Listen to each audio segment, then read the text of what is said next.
A very warm welcome to IDFC First Bank presents Leaders of Tomorrow Season 12. I'm Ritwika Gupta and you're tuned in to our special Children's Day edition. Yesterday we featured Kaawaii Malik, the visionary behind Slurp Farm, a brand committed to nutritious products for children. And today we're going to bring you two insightful conversations with entrepreneurs in children's personal care and cosmetics. Yes, you heard me right. First up, I'll be speaking with Neha Kannan, founder of Kaawaii Cosmetics, a brand crafting perfumes and makeup exclusively for kids. And in the second segment, an exclusive chat with Aishvarya Murali, founder and CEO of Tuco, a sustainable skincare brand for children.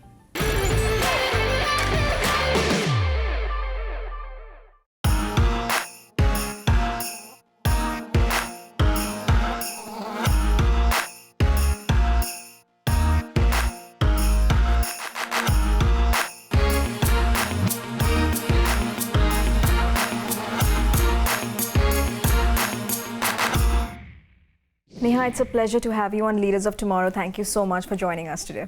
Thank you for having me here. So I'm really curious to understand your journey. From the world of hospitality, you transitioned to the world of cosmetics. How did that all happen? What inspired you to start Kaawaii Cosmetics? So well, like you know, I am from the hospitality background. I've always had this passion and desire to give experiences to people. And I think that's the reason why I had initially got into hospitality. But after having kids, I think my whole perspective in life had changed, especially, when as parents, especially as young parents, we are always on the lookout for safe and fun things for our children. So actually the birth of Pink Parrot kids had initially come up, thanks to my older daughter. And from there on, I have moved to starting Kaawaii Cosmetics. Well, absolutely. And I like the fact that, you have created such a niche space, a brand that creates perfumes for children. As much as I love the idea, and we are having this conversation in line with Children's Day, it is still a very niche space with not too many players in it. So what gave you the confidence that this idea would resonate? I think even we as children would love makeup, right? And we would love to go to our parents and get our mother's things and use it on our faces. And that I would see, of course, with my daughter. And I was like, okay, this is not the right thing for you to use. So maybe why not, go out and get something for her, which is safe for her to use. Yeah. And unfortunately, I couldn't find anything. That's when the idea came up for Kaawaii Cosmetics, was to start something that is absolutely safe for children to use. And so with that idea, I started with perfumes for children, which is water-based, vitamin E-based, and alcohol-free, which is very important for children. Mm-hmm. So Fantastic. that's how the idea came up for Kaawaii Cosmetics. So I understand you spent almost 5 years developing these products. Yeah. If you could talk to us a little bit about the research, the R&D process of them, and like you said, right, these are made to be safe, and children friendly. So could you take us through that? I went to the market, couldn't find anything. I started primarily my company, Pink Parrot Kids, which was coined by my daughter, older one, Adhira. So I was fortunate enough to go to the global market to research on what others are doing, since I didn't have a benchmark here in India to begin with. Thanks to our Honorable Prime Minister, Narendra Modi ji, Make in India, Made in India became so big that I was fortunate enough to, find the right kind of manufacturer who would understand my vision, understand what this market has. So these are all manufactured in India? Yes, absolutely made in India, and I'm very, very proud of that. And then we moved ahead and, launched our perfumes for children. Right, and I'm so glad to be having this conversation, for our Children's Day special. Yes. But Neha, what I want to understand is that, as children, they are like fascinated with cosmetics and makeup. As a brand, how do you ensure that their approach is age appropriate? How do you communicate this with the kids and their parents as well when you're selling your perfumes? As a brand, we believe in body positivity, which is very important to ensure that children have that confidence and they are empowered, to feel confident with whatever they do, be it sports, be it their studies. And also for them, kids nowadays are exposed and have so much awareness, Sure. right? Thanks to the internet and social media, they are heavily influenced. As a brand, we're very inclusive. So there is no boy, girl kind of demarcation. We want kids to be confident and just be themselves the way they would like to be. I Right. think that is more important.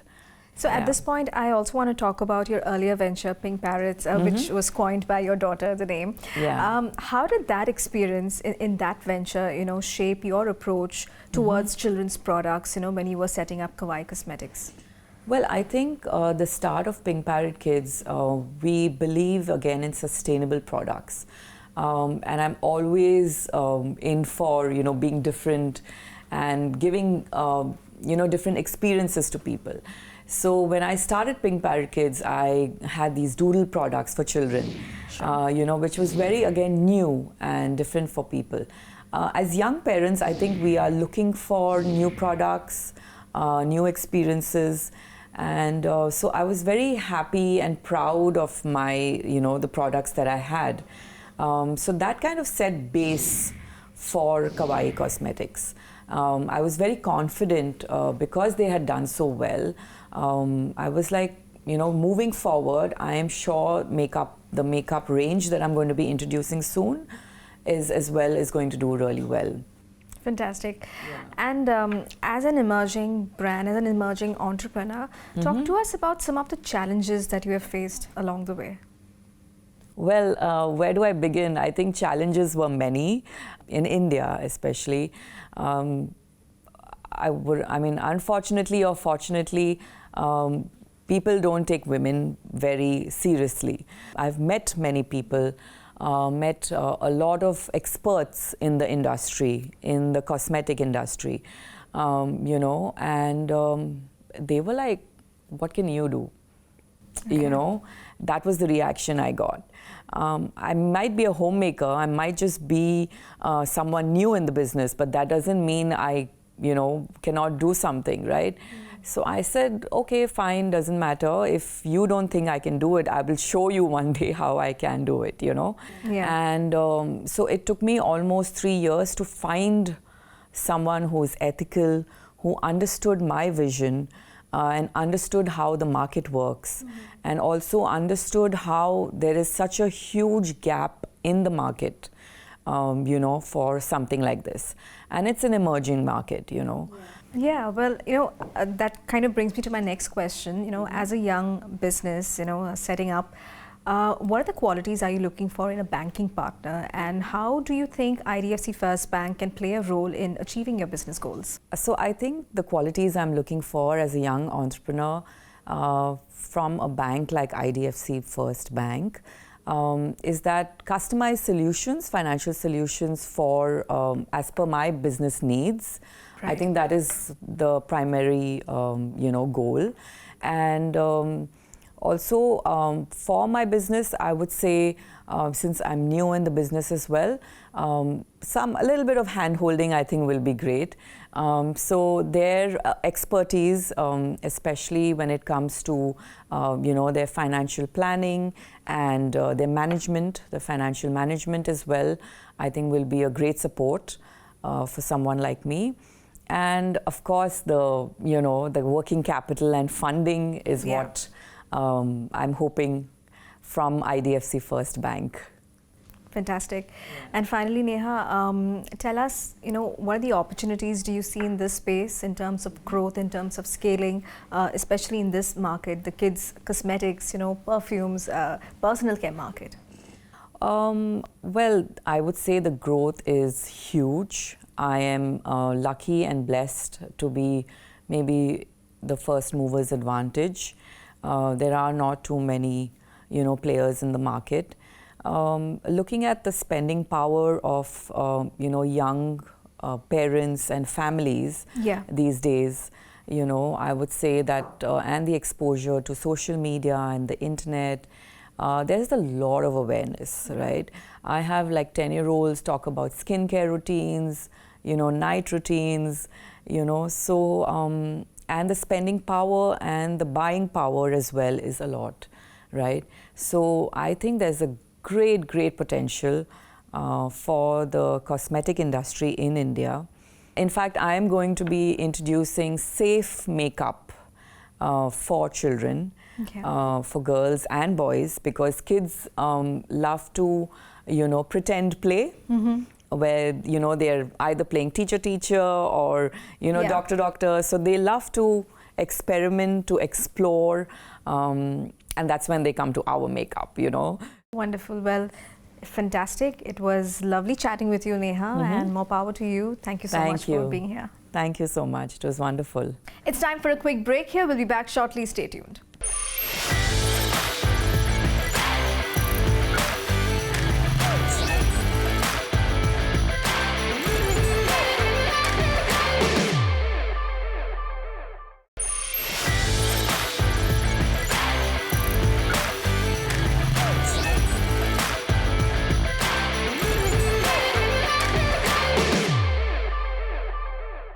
Welcome back to IDFC First Bank Presents Leaders of Tomorrow Season 12.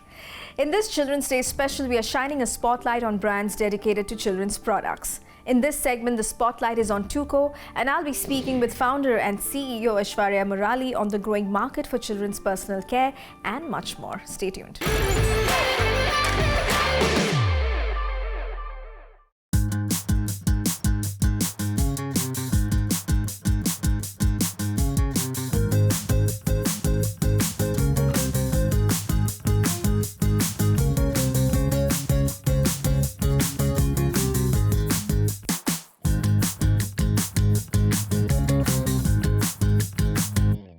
I'm now joined live by Aishvarya. Aishvarya, welcome to Leaders of Tomorrow, and thank you so much for joining us today. Thank you. Thank you. The pleasure is mine. Thank you so much. So to start with, Aishvarya, could you give us an overview of the children's personal care market? What makes this space so promising? And of course, what inspired you to launch Tuco? I think that the whole cognizance that children are different from babies and they're equally different from both adolescents or adults. And there's also the fear that exists because there is a lot of pesticide pollution, etc., etc. And therefore, even when it comes to food or skincare or anything that the child is consuming, there is a lot of awareness of, oh, hey, let's customize for children. Example being hormone disruptors, right? Whether it comes to milk or any of these things, hormone disruptors when it comes to deodorants, all of that, there's a lot of awareness that's coming that children cannot be using the same products that adults use. The kids market is actually a 13 billion market today, right? Out of that, I think personal care would be anywhere between 65 million to 100 million today. But that's not the exciting part. I think the exciting part is it's growing as opposed to other personal care, which is growing at about 10-12%. Kids' personal care is going at an 18 CAGR. So it's actually slated to be almost about 2.5, to about 3.5 billion in the next 4 to 5 years. So that's the exciting part of it, which is really playing out that, kids as a cohort is actually growing both in terms of importance as well as in size. And that's where the personal numbers stack up. The minute I think a baby starts going to daycare, and this typically happens between the age of 2 to 4, or preschool, what we see, and we've seen it all as mums, we see a few things happening. We see that they come back filthy, right? Because they're either doing art or they're eating food independently or they're going into the sandbox and playing or in the outdoors and playing. So they come back filthy. And, we just find that the earlier baby products we used do not work on them anymore. The second thing we saw is that sunscreen is a huge thing. Mums hate to love it because adult sunscreens have ingredients in it that shouldn't be applied on kids. It's always the conundrum. Should I be putting sunscreen? Should I not be putting sunscreen? If so, which sunscreen, right? So that was the other one we identified. Sun damage for children is as real as sun damage for adults because they're actually exposed to more sun than adults are. The third problem statement is when girls start becoming 7, 8, 9, whatever, right? Depending, any time of this age, they start wanting to put makeup on themselves, especially during occasions. And mums don't like it because makeup is filled with mica. You know how adult makeups are. So they are sort of filled with all of that. And so they don't want to put makeup on these anymore, on kids using adult makeup. Sure, Aishvarya, at this point, I'm also keen to understand how did your background with Unilever shape your approach to building this brand? I think pretty much all of it, a lot of it. One is on product formulations and how product formulations and new product development needs to happen. Take the consumer first approach, do a lot of conversations with consumers, understand what they want, and then formulate accordingly. That was one tenet that I think Unilever holds very true. The minute a product is formulated, go back to them, understand, get intensive feedback, change, modify if needed. That is on the product piece. The second is just, Unilever is the marketing academy of the world probably. So any good marketer worth their salt has either come from any of these places, Unilever being one of them. So the way I think consumer insighting works, and the consumer is always our first and our last recourse, right? So the way we talk to consumers, the way we insight, the way we sort of develop a concept, the way we test the concept, the way that concept becomes the final advertising and so on and so forth, that entire continuum is something so I would say these two things. Fantastic. So I understand that Tuco recently raised $2 million led by Fireside Ventures and Whiteboard Capital. So could you tell us how do you plan to utilize this capital to strengthen the brand? So I think we are looking at three big fronts to open up when we have this. First of all, very grateful to fund like Fireside and Whiteboard, both of them very wise in the consumer space. So broadly, I think the way we are looking to do this is first is clearly new products, develop a whole bastion of products that we believe that is there in the market as a lack of, we see a lot of sort of product gaps that exist. So build that out. The second is, I think, growing in where the consumer shops. That's the second way we'll use the money. And where the consumer shops is as much as a marketplace or a quick commerce. So be there in those categories, in the search terms that consumers are looking for. I think that's the second way. The third is actually to do all of this, we need an excellent team and an engine going. So I think this is the third that we'll use the money for. Now, Tuco's USP revolves around natural, sustainable products and eco-friendly packaging.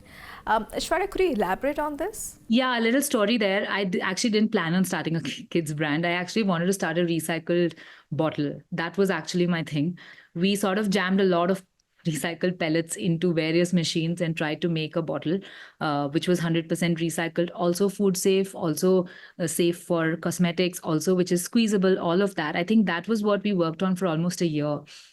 So I think that we're actually very proud to say that our bottles are 100% recycled. They are not 50, 70, 20, 40 PCR. They are 100% PCR. For us, that is important from a packaging philosophy construct. Also, you'll notice we don't put too many labels on some of our products. We want to do away with it across the board. Right. But in a market with established players like Johnson's Baby and homegrown startups like Mamaearth or Baby Chakra, what strategies does Tuco have in place to compete and make its presence? So, I mean, these are great players. They have fantastic strengths. And I think, we learn constantly from them every day, to be honest. I think 2 or 3 of the things that we'd like to sort of look at is really understand the child and really understand the parent. So many insights come out when you talk to parents. Right. For example, this whole insight of many things done by one product came from the parent itself, right? So I think insights that come, and that's why we called ourselves Tuco Intelligent, because every product has an intelligent story behind it. For example, the beetroot lip tint is tinted, but it's also beetroot, which is great for lips. The saffron sunscreen is a sunscreen, but it's also a face cream because it has saffron flakes in it, right? So really understanding what the mom is telling us and actually formulating products according to that is one thing that we want to keep very core to our ethos. The second is actually very no-nonsense ingredients, right? We don't put in any ingredients that we would never touch for our children up to 17, 18, even 20 years old. So very no-nonsense ingredients that moms can pronounce, ingredients that children can pronounce, Rita, Amla, henna, turmeric, haldi. These are all ingredients we've all known, loved, grown up with. As a D2C brand, can you talk to us about some of the key challenges and opportunities that you're experiencing currently? I think the key challenges, I'll come to that first. I mean, in some level, D2C is a cluttered space. For every need, there are 20 products out there, right? Or maybe even more. So I think sort of standing out as to why you need to exist in the market and having a very, I wouldn't say compelling story, but a true honest story as to why you will be different from the rest is important to sort of cut the clutter. That is definitely a challenge, and every D2C brand faces that. I think the second is really on channels, on marketplaces, just sort of coming up on the organic search, all the other pieces that are there or are very key challenges that today there is a decent amount of saturation that exists on the market. Those would be challenges. For us, opportunity is kids. We do see us to be fairly differentiated in that sense. In fact, in the need scope that we drew up as well, we saw that kids was a relatively white and untapped space. And lastly, Aishvarya, what is your vision for Tuco over the next few years? Are there any milestones you're working towards as you're building out the brand?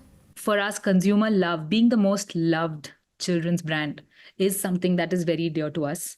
In this category, building love with the right things, which is either product quality as well as great consumer experience, as well as, people wanting to just repeat. And we are seeing some evidence of that. Our repeats are almost to the tune of 50-60%. We're seeing consumers coming back with some love. We want to build that. That's very core to us.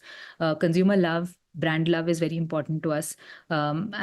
If that would be probably the biggest one, I would say, as a milestone. Second is, of course, there are always revenue growth milestones that we look at. If we do the inputs right on the brand and product quality, I think the revenue and output milestones are there for everyone to see. The third is actually be a recycled brand to reckon with, right? A sustainable brand to reckon with.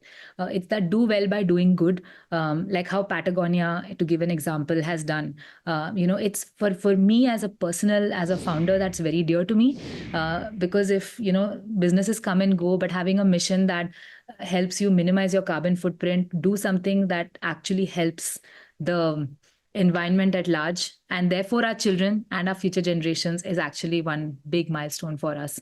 So that, I would say, would be the couple of things which we'd be looking at from a large vision perspective. Well, all the very best, Aishvarya. It was lovely chatting with you today. Thank you so much. Thanks. My pleasure. And with that, it's a wrap on this episode of IDFC First Bank Presents Leaders of Tomorrow Season 12. We hope you enjoyed our special telecast of Children's Day episodes over the past 2 days. Thank you for watching. Goodbye.